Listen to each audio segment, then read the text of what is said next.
Hello friends, मैं Dilip sir आप सभी का आपके अपने परिवार, आपके अपने चैनल, आपके अपने इस प्लेटफॉर्म पर हार्दिक स्वागत एवं अभिनंदन करता हूं। दोस्तों, हम लोग आज करंट अफेयर की सेशन की शुरुआत करेंगे। ठीक है, देखेंगे आज करंट अफेयर में जो कि आगामी एग्ज़ामों के लिए बहुत ही महत्वपूर्ण प्रश्न हैं। ठीक है ना, जो आने वाले आपके सभी एग्ज़ाम हैं, जैसे पेट का हुआ, पुलिस का हुआ, बिहार पुलिस के लोग देने वाले हैं, वो लोग भी सब देख के जाएंगे प्यारे भाई। ठीक है ना, और जो अभी एग्ज़ाम होने वाले हैं उनके लिए तो इम्पोर्टेंट है ही, और जो पिछले एग्ज़ाम हुए हैं उन सभी को ध्यान में रखकर इसको बनाया गया। ठीक है ना, कैसे प्रश्न पूछे जा रहे थे उसको ध्यान में रखकर ये सभी प्रश्न बनाए गए हैं। ठीक है, तो आइए इस सेशन की शुरुआत करते हैं और देखते हैं फर्स्ट क्वेश्चन क्या कहता है प्यारे भाई। आइए देखिए, कह रहा है कि हाल ही में किसने रेलवे सुरक्षा बल आरपीएफ के महानिदेशक के रूप में कार्यभार ग्रहण किया है। तो बताइएगा, जो आरपीएफ है ना, आप जानते हैं इसका नाम इसमें हो गया आरपीएफएस हो गया है। पहले आरपीएफ कहते थे रेलवे पुलिस फोर्स। ठीक है, इसमें रेलवे पुलिस फोर्स सर्विस हो गया है, आरपीएफएस हो गया है। तो बताइए मुझे कि महानिदेशक के रूप में किसने कार्यभार ग्रहण कर दिया है। मनोज यादव, बीके सिंह, या फिर संजय चंदर, या फिर ए.के. मित्तल। तो इस समय इसका राइट आंसर क्या हो जाएगा? Option number A F R क्या हो जाएगा? आज़ाद जी इसका राइट आंसर हो जाएगा। ठीक है प्यारे भाई, चलिए नेक्स्ट प्रश्न पर आगे बढ़ते हैं। चलिए नेक्स्ट पर देखते हैं क्वेश्चन नंबर सेकंड क्या कह रहा है भैया। कह रहा है कि हेनरी पासपोर्ट इंडेक्स 2023 में किस देश ने जापान को पीछे छोड़ते हुए पहला स्थान हासिल किया है। अब आप मुझे बताइए किसको भैया? जापान को पीछे छोड़ते हुए किस देश ने पहला। आप जानते हैं कि जो हेनरी पासपोर्ट सूचकांक जारी होता था, ठीक है भैया, उसमें जो है किसका प्रथम स्थान होता था? आप जानते हैं हर बार जो है क्या हुआ, जापान टॉप पे रहता था। लेकिन जो 2023 जो जारी किया गया हेनरी पासपोर्ट इंडेक्स, उसमें जापान को भी पीछे छोड़कर नंबर 1 पर कोई और देश आ गया है, उसका नाम आपको बताना है। यूएई है, सिंगापुर, यूएसए या फिर नॉर्वे। तो इसको पीछे छोड़कर 23 में कौन टॉप पर आ गया भैया? वो आ गया सिंगापुर। कौन आ गया है? सिंगापुर। इस बात को आप क्या करेंगे, याद रखेंगे। 2023 में जो सबसे टॉप पर है हेनरी पासपोर्ट सूचकांक में, सबसे ज़्यादा पावरफुल शक्ति जो है, शक्तिशाली जो वीज़ा घोषित किया गया वो किसका किया गया? सिंगापुर का। Option number B V for Bhagat Singh इसका राइट आंसर हो जाएगा। ठीक है प्यारे भाई, चलिए आगे बढ़ते हैं। देखिए इस प्रश्न को, इसका जवाब दीजिए। कह रहा है हाल ही में अमेरिका के रक्षा मंत्रालय पेंटागन को पीछे छोड़कर भारत ने कहाँ दुनिया का सबसे बड़ा कार्यालय भवन का निर्माण पूरा हुआ है भारत में, या फिर उसने पूरा किया है भारत में? बताइए, ये आपके लिए इम्पोर्टेंट प्रश्न ये भी है क्योंकि आपको पता होना चाहिए। ठीक है ना, अमेरिका का जो रक्षा मंत्रालय था उसका क्या नाम था? पेंटागन। कौन? पेंटागन। इसको पीछे छोड़कर भारत ने दुनिया का, किसका? दुनिया का सबसे बड़ा कार्यालय भवन का निर्माण कर दिया है, और वो कहाँ हुआ है, उसका कार्य भी पूरा हो गया है। बताइए, अहमदाबाद में, नई दिल्ली, मुंबई या फिर सूरत में किया गया है? तो बताइए भैया, ये जो किया गया है ये किया गया है सूरत में। Option number D for mister D के इसका राइट आंसर हो जाएगा। ठीक है प्यारे भाई, चलिए आगे बढ़ते हैं भैया।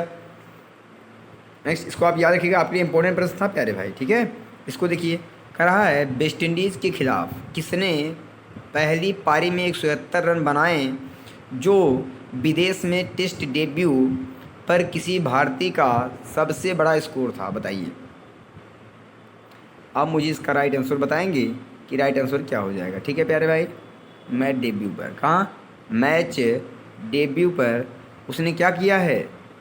बताइए, सबसे ज़्यादा रन बना दिया है भारत की तरफ से वेस्ट इंडीज़ के खिलाफ 171 रन बनाए थे। आप जानते हैं उसका क्या नाम है? उस खिलाड़ी का नाम बताइए, और वो खिलाड़ी कौन है? भारतीय खिलाड़ी हैं। ठीक है, बताइए। यशस्वी जायसवाल, ईशान किशन, क्या नाम है इनका?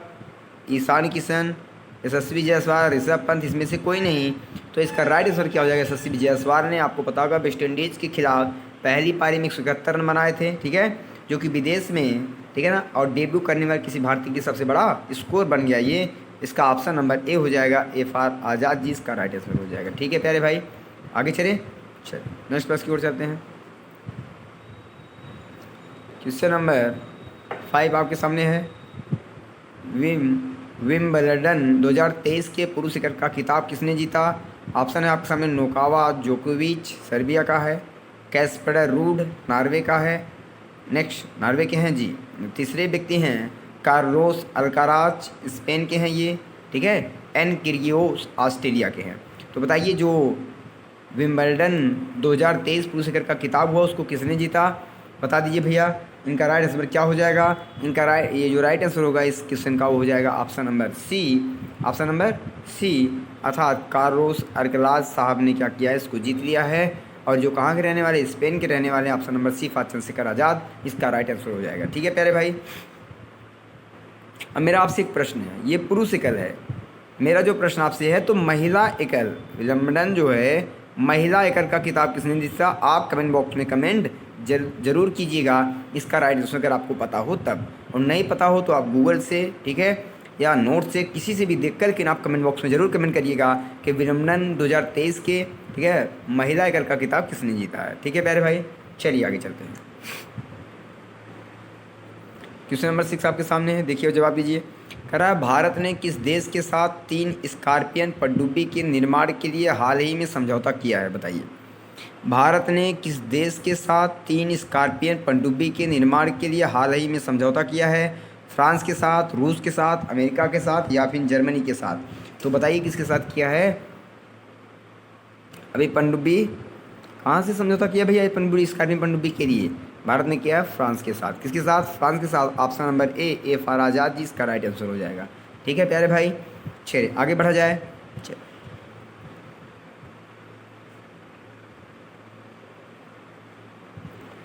क्वेश्चन नंबर 7 आपके सामने है, आप इसको देखिए और जवाब दीजिएगा। हाल ही में किस राज्य ने बढ़ते मानव हाथी संघर्ष को कम करने के लिए गजा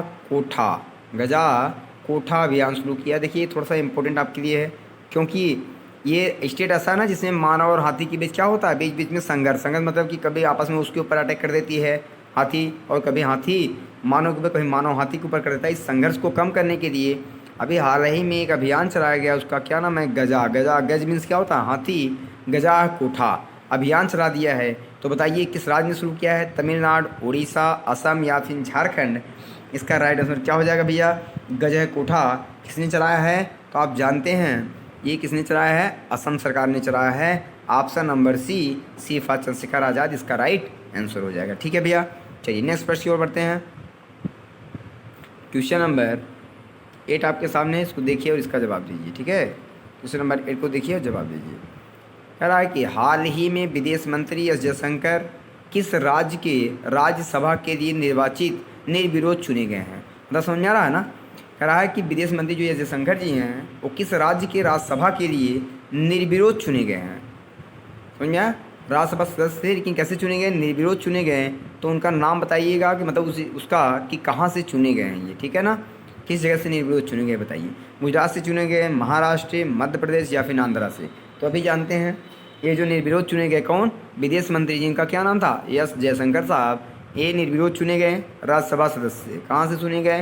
राज्यसभा चुने गए राज्यसभा सदस्य के रूप में। और कहाँ से चुने गए निर्विरोध है भैया? ये महत्वपूर्ण है आपके लिए, याद रखिएगा। ये गुजरात से चुने गए। कहाँ से चुने गए? गुजरात से। Option number A for Azad ji इसका राइट आंसर हो जाएगा। ठीक है, चलिए नेक्स्ट प्रश्न की ओर बढ़ते हैं। क्वेश्चन नंबर 9 आपके सामने है, इसको देखिए, समझिए, सुनिए और इसका राइट आंसर दीजिए। ठीक है, चलिए देखते हैं क्या कर रहा है प्रश्न प्यारे भाई। प्रश्न कर रहा है, हाल ही में कौन सा भारतीय निजी बैंक दुनिया के सबसे बड़े निजी बैंकों की सूची में 7वें नंबर पर आ गया? नहीं मतलब जानते हैं ना, प्राइवेट बैंक। ठीक है, जो प्राइवेट बैंक है वो दुनिया की जितनी भी सबसे बड़े बड़े बैंक हैं उस सूची में किस नंबर पे आ गया? 7वें नंबर पे आ गया है। उस भारतीय निजी बैंक का आपको नाम बताना है। HDFC, ICICI, एक्सिस, या फिर यस बैंक? तो बताइएगा ये कौन सी बैंक होगी प्यारे भाई जो 7वें नंबर पे आ गए दुनिया की सबसे बड़े निजी बैंकों में? वो आपकी बैंक कौन सी है? HDFC है। कौन है? HDFC। Option number A for Azad ji इसका राइट आंसर हो जाएगा। ठीक है प्यारे भाई, समझ में आ रहा भैया सबको? चलिए नेक्स्ट प्रश्न की ओर बढ़ते हैं। क्वेश्चन नंबर 10 आपके सामने है, इसको आप देखिए और क्या करिए, इसका राइट आंसर दीजिए। ठीक है, चलिए बताइए। कह रहा हाल ही में विपक्ष दलों ने 2024 लोकसभा चुनाव के लिए किस नाम से एक नया गठबंधन बनाया है? किसके लिए? 2024 में लोकसभा चुनाव के लिए किस नाम से एक नया गठबंधन या संगठन, एक नया संगठन बना दिया? आप मुझे बताइए। विपक्ष दल तो समझ रहे हैं ना, इसमें जो पार्टी सत्ता में है उसके विरोध जो हो गए वो पार्टी क्या होगी? उसे विपक्ष दल हम लोग कहते हैं। तो विपक्ष दलों ने 2024 का जो लोकसभा का चुनाव होने वाला है, आपको पता होगा लोकसभा का चुनाव जो होने वाला है, ठीक है ना, उस चुनाव के लिए किस नाम से एक नया संगठन बनाया है? मतलब कि उन्होंने क्या कर दिया, एक नया संगठन बना दिया है ताकि इस चुनाव को क्या किया जा सके, बताया भैया, एक संगठन को बनाया जा सके और इस चुनाव को जीता जा सके। उसके लिए एक नया संगठन बनाया, उसका नाम आपको मुझे बताना है। नाम क्या है? INDIA मतलब इंडिया आप कहते हैं, UPA मतलब यूपीए इंडिया, या फिर इंडियन, या इसमें से कोई नहीं। तो इसका राइट आंसर क्या होगा प्यारे भाई, आप मुझे बताइए। इसका राइट आंसर जो हो जाएगा वो हो जाएगा India, INDIA, option number A for क्या हो जाएगा, चंद्रशेखर आज़ाद जी। इसका राइट आंसर हो जाएगा। आप इसको क्या करेंगे, याद रखेंगे, ठीक है। तो आपके यहाँ 10 क्वेश्चन कंप्लीट होते हैं, ठीक है प्यारे भाई। चलिए, आपके यहाँ 10 क्वेश्चन क्या होते हैं, कंप्लीट होते हैं। मुझे पूर्ण विश्वास होगा कि ये वीडियो आपके लिए हेल्पफुल हो रही होगी, ठीक है। आप वीडियो अगर अच्छी लगे तो लाइक करें, ठीक है। चैनल को सब्सक्राइब करें, दोस्तों के पास शेयर करें, अधिक से अधिक लोगों को इससे जोड़ें और लोगों को बताएं कि चैनल को सब्सक्राइब कर लें। अब की बार आपका सिलेक्शन श्योर यहीं से होने वाला है, आप निश्चिंत रहें, ठीक है। देखिए प्यारे भाई, एकाएक तो आप कुछ कर नहीं सकते हैं, इसलिए हम लोग धीरे धीरे क्या करेंगे, धीरे धीरे पहले हम लोग इसको ऑब्जेक्टिव क्वेश्चन की तरह, ऑब्जेक्टिव क्वेश्चन पढ़ते हुए धीरे धीरे किसे बढ़ेंगे, थ्योरी की ओर बढ़ेंगे ना। तो चलिए, आप वीडियो को अपने भाइयों तक शेयर करिए, ठीक है। जो भी सभी प्रश्न, अगर आपको कोई डाउट हो तो कमेंट बॉक्स में आप कमेंट किया करिए, ठीक है। एक बार उसको पहले विचार कर लिया करिए, उसके बाद डाउट किया। आप अपने डाउट को क्लियर करने के लिए कमेंट बॉक्स में कमेंट करिए, हम देखेंगे, उस पर विचार करेंगे, ठीक है। चलिए, तो इसी से अपनी बाड़ी को विराम देते हैं प्यारे भाई। जय हिंद, जय भगत, जय संविधान, सत श्री अकाल, सुप्रभात प्यारे भाई।